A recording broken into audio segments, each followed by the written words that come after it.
కర్ణాటకలో ఘోర రోడ్డు ప్రమాదం. కాలి బూడిదైన ఏసీ బస్సు, 7 మృతి.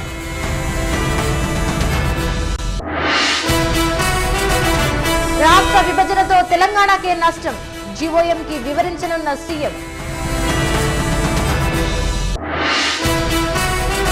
వాయుగుండంగా మారిన అల్పపీడనం.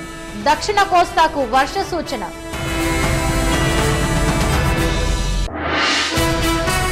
రాజధానిలో చిల్డ్రన్స్ డే సందడి.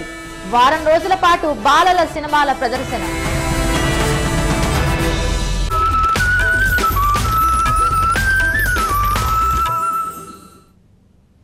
ఆంధ్రప్రదేశ్ విభజనపై ఏర్పాటైన మంత్రుల కమిటీ కీలక ఘట్టం పూర్తి చేసింది. విభజన నేపథ్యంలో 2 రోజుల పాటు ఏపీకి చెందిన 7 రాజకీయ పార్టీల అభిప్రాయాలను సేకరించింది.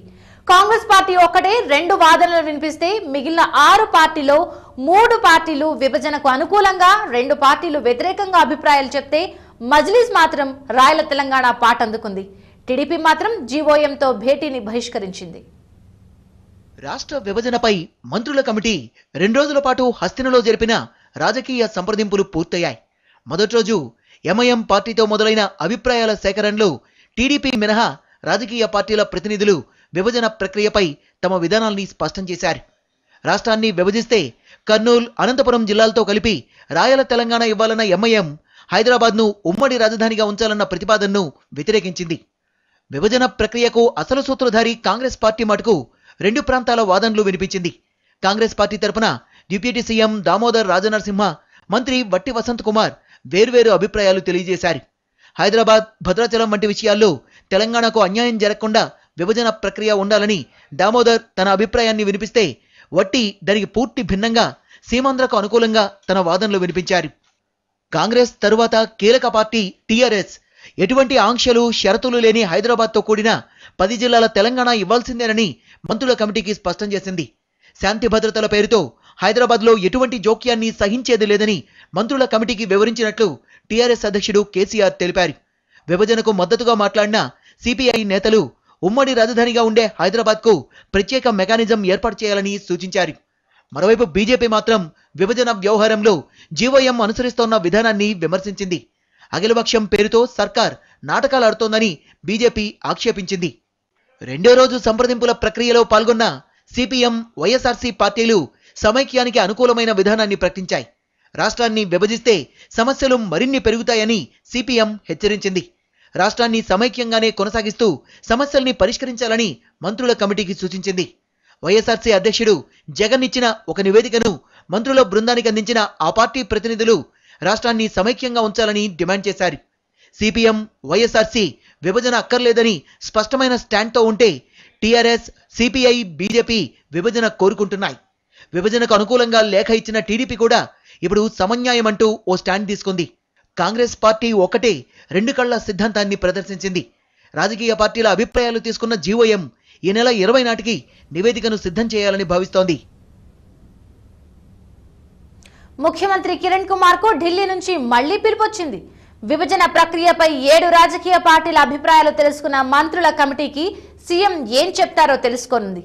ఈ నెల 20వ తేదీలోగా తుది నివేదిక కోసం జీవోఎం కసరత్తులు చేస్తోంది. విభజనను వ్యతిరేకిస్తున్న సీఎంతో జీవోఎం చర్చలు జరపడం ఆసక్తి రేపుతోంది.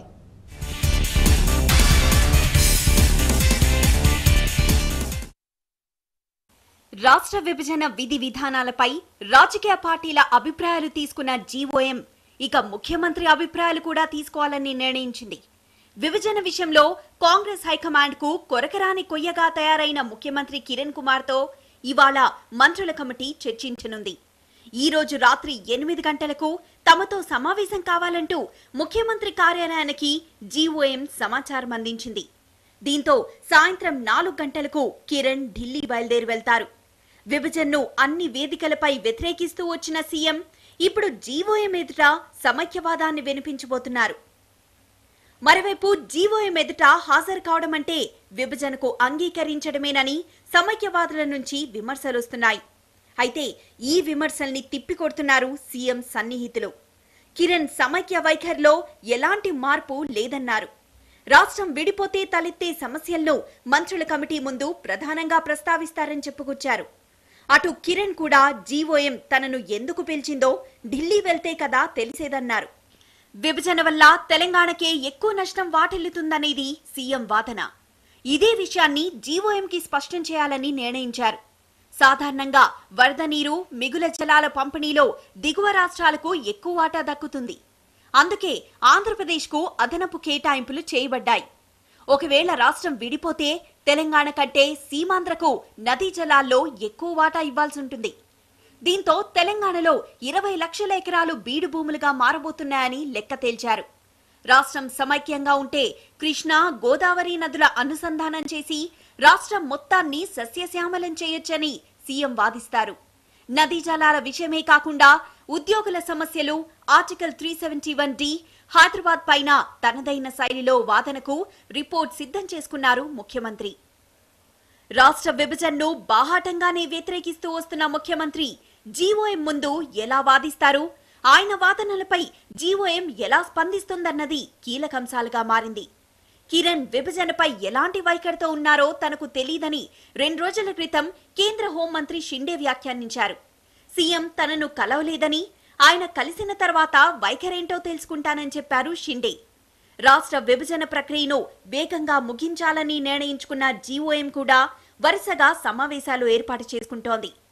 మంగళ, బుధవారాల్లో రాజకీయ పార్టీలతో నిర్వహించిన భేటీల సారాంశాన్ని ఇవాళ సమీక్షించుకోనుంది.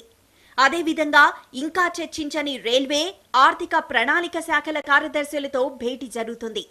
ఆ తర్వాత ముఖ్యమంత్రితో చర్చలు జరుపుతుంది. ఈ నెల 18న సీమాంధ్ర కేంద్ర మంత్రుల కమిటీ ముందు తమ అభిప్రాయాలు వినిపిస్తారు. 20వ తేదీన సమావేశమయ్యే జీఓఎం తామిచ్చే నివేదికపై తుది కసరత్తు పూర్తి చేస్తుందని సమాచారం.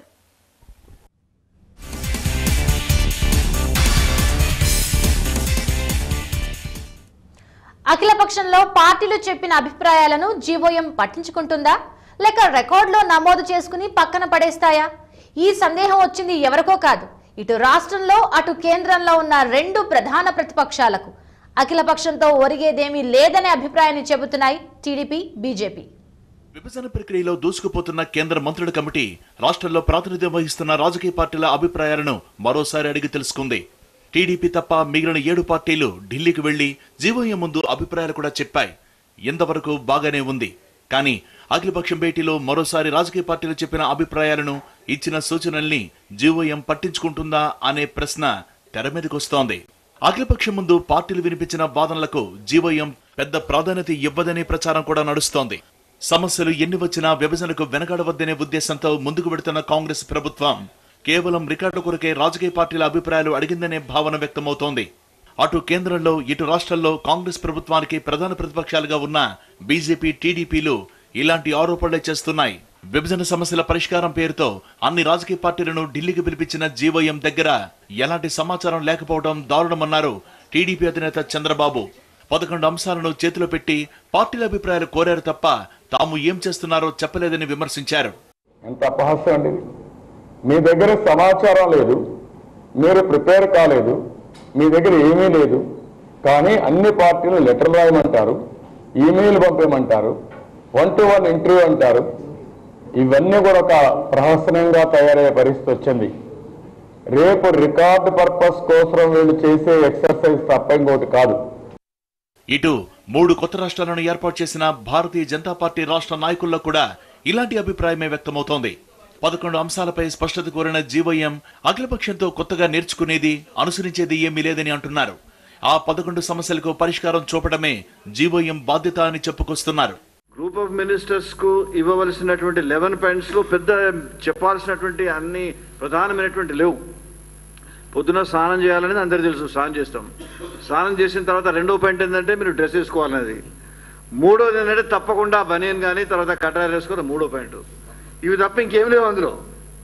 నేను ఆశాన్ని చెప్పడం లేదు, దిస్ ఇస్ ద ఫ్యాక్ట్.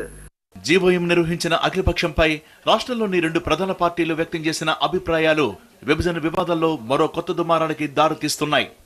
అఖిలపక్షంలో పార్టీలు చెప్పిన సూచనల్ని జీఓఎం పరిగణలోకి తీసుకుంటుందా లేదా అనే సందేహాన్ని కలిగిస్తోంది. సుద్దులు చెప్పే బల్లి కుడితిలో పడ్డట్టుంది కాంగ్రెస్ వైఖరి. విభజనపై అన్ని పార్టీలకు ఏదో ఒక అభిప్రాయం ఉంటే ఒక్క కాంగ్రెస్ పార్టీకే 2 అభిప్రాయాలున్నాయని తేలింది. అఖిల పక్షానికి వెళ్లినా చెరో వాదన వినిపించిన కాంగ్రెస్ నేతలు తమ పార్టీ రెండు కళ్ల వైఖరిని బయటపెట్టారు. రాష్ట్ర విభజనపై అన్ని పార్టీల అభిప్రాయాన్ని అడుగుతున్న కేంద్రంలోని కాంగ్రెస్ ప్రభుత్వం తమ పార్టీ వైఖరిని మాత్రం స్పష్టంగా చెప్పలేకపోతోంది. విభజన ప్రక్రియలో జీవోఎం దాకా వెళ్లిన కేంద్ర ప్రభుత్వం తాజాగా ఏర్పాటు చేసిన అఖిలపక్షంలో కాంగ్రెస్ రెండు కళ్ల వైఖరి స్పష్టంగా బయటపడింది. అఖిలపక్షానికి వెళ్లిన అన్ని పార్టీలు ఏదో ఒక అభిప్రాయాన్ని స్పష్టంగా చెప్పాయి. 3 పార్టీలు విభజనకు వ్యతిరేకమంటే మరో 3 పార్టీలు అనుకూలమనే వాదనలు వినిపించాయి. ఆఖరికి అఖిలపక్షాన్ని బహిష్కరించిన టీడీపీ కూడా సమన్యాయం అనే స్పష్టమైన వైఖరిని చెప్పింది. కానీ విభజనకు కారణమైన కాంగ్రెస్ మాత్రం ఆఖరుకు రెండు కళ్ల విధానాన్ని బయటపెట్టింది. అఖిలపక్షానికి వెళ్లిన 2 కాంగ్రెస్ నాయకులు జీవోఎం ముందు 2 రకాల వాదనలు వినిపించారు. తెలంగాణ రాష్ట్రాన్ని ఏర్పాటు చేయాలని దామోదర్ రాజనరసింహ వాదిస్తే రాష్ట్రాన్ని విభజించవద్దని వాదించారు మరో మంత్రి వట్టి వసంతకుమార్. అఖిలపక్షానికి ముందు జీవోఎంకు నివేదిక పంపిన పిసిసి అధ్యక్షుడు బొత్స కూడా ఇదే పద్ధతిలో 2 అభిప్రాయాలు పంపించారు. తెలంగాణ ఇచ్చింది మేమే అంటూ ఈ ప్రాంతం నేతలు విజయోత్సవాలు చేస్తుంటే విభజనను అడ్డుకుని తీరుతామని చెబుతున్నారు సీమాంధ్ర నేతలు. ఎవరైనా ప్రశ్నిస్తే 2 ప్రాంతాల్లో ఆయా ప్రజల మనోభావాలను ప్రతిబింబించేలా మాట్లాడుతున్నారనే సమాధానం చెబుతున్నారు. విభజనపై అన్ని పార్టీల వైఖరి స్పష్టం కావాలని అడుగుతున్న కేంద్ర ప్రభుత్వం తమ పార్టీ వైఖరిపైన మాత్రం ఏ విధంగా స్పందించకపోవడం గమనార్హం. మొత్తానికి రాష్ట్రంలో విభజనపై స్పష్టత లేని పార్టీ ఒక్క కాంగ్రెస్ పార్టీ అన్నది మాత్రం మరోసారి స్పష్టమైంది. ఓవైపు తెలంగాణ రాష్ట్ర ఏర్పాటు ప్రక్రియ వేగంగా ముందుకు సాగుతున్న టీ కాంగ్రెస్ నేతలకు మాత్రం అనుమానాలు వీడడం లేదు. సీమాంధ్ర నేతలు విభజనను ఎప్పుడు ఏ విధంగా అడ్డుకుంటారోనని కలవరపడుతున్నారు. హైదరాబాద్ భద్రాచలంపై మెలిక పెట్టడంతో మింగుడు పడ్డం లేదు. ఎలాంటి ఆంక్షలు లేని 10 జిల్లాలతో కూడిన తెలంగాణ సాధించుకోవాలని చూస్తున్న టీ కాంగ్రెస్ నేతలు విభజన ప్రక్రియలో సీమాంధ్ర కాంగ్రెస్ నేతల జోక్యాన్ని సహించలేకపోతున్నారు. ఉమ్మడి రాజధాని పేరిట హైదరాబాద్ లో ఇరు ప్రాంతాల పరిపాలన కొనసాగనుండడంపై అభ్యంతరం వ్యక్తమవుతోంది. ఇదంతా సీమాంధ్ర నేతలు ఆడుతున్న నాటకమని మండిపడ్డారు. హైదరాబాద్ 10 ఏళ్లు ఉమ్మడి రాజధానిగా ఉండాల్సిన అవసరం లేదన్నారు. ఆంధ్ర స్టేట్ ఫార్మ్ కాగానే దాని క్యాపిటల్ ఎక్కడ పెట్టాలి అనుకున్నప్పుడు ఆయన డిబేట్లో క్లియర్గా చెప్పిండు, ఎప్పుడైనా స్టేట్ ఫార్మేట్ అయినప్పుడు ప్రజలకు అందుబాటులో ఉండాలి, ఆ ప్రాంతంలోనే మీ క్యాపిటల్ ఉండాలి, కానీ వేరే ప్రాంతంలో ఉండడానికి వీలు లేదు. అందుకొరకు మీరు ఇమ్మీడియట్గా ఆంధ్ర ప్రాంతంలో క్యాపిటల్ను పెట్టుకోవడానికి ప్రయత్నం చేయండి. కాంగ్రెస్ వర్కింగ్ కమిటీ తీసుకున్న నిర్ణయానికి విరుద్ధంగా సీమాంధ్ర నేతలు నడుచుకోవడం తెలంగాణ నేతలకు ఆందోళన కలిగిస్తోంది. ఢిల్లీలో జరిగిన అఖిలపక్ష సమావేశానికి రాష్ట్రం నుంచి సీమాంధ్రకు చెందిన మంత్రి వట్టి వసంతకుమార్ హాజరు కావడాన్ని తప్పుపట్టారు టీ నేతలు. రాష్ట్ర విభజనకు అనుకూలంగా సిడబ్ల్యూసీ తీర్మానం చేస్తే సమైక్యాంధ్రే కావాలని వట్టి వసంత్ మళ్లీ కోరడం ఏంటని ప్రశ్నిస్తున్నారు. చెప్పవచ్చు, కానీ సంస్థాపరంగా ఒక డిసిషన్ మేకింగ్ బాడీ ఒక నిర్ణయం తీసుకున్న తర్వాత ఏ సబార్డినేట్ కమిటీ కూడా దానికి విరుద్ధంగా ఏ నిర్ణయం మాట్లాడే హక్కు లేదు అన్నమాట మనం చేస్తా ఉన్నాను. హైదరాబాద్ భద్రాచలం విషయంలో సీమాంధ్ర నేతల డిమాండ్లకు హైకమాండ్ తలొగ్గకుండా తెలంగాణ రాష్ట్రాన్ని ఏర్పాటు చేయాలని కోరుతున్నారు టీ నేతలు. మంత్రుల కమిటీ తమ పనిని త్వరగా పూర్తి చేసి జనవరి కల్లా తెలంగాణ కల సాకారం చేయాలన్నారు.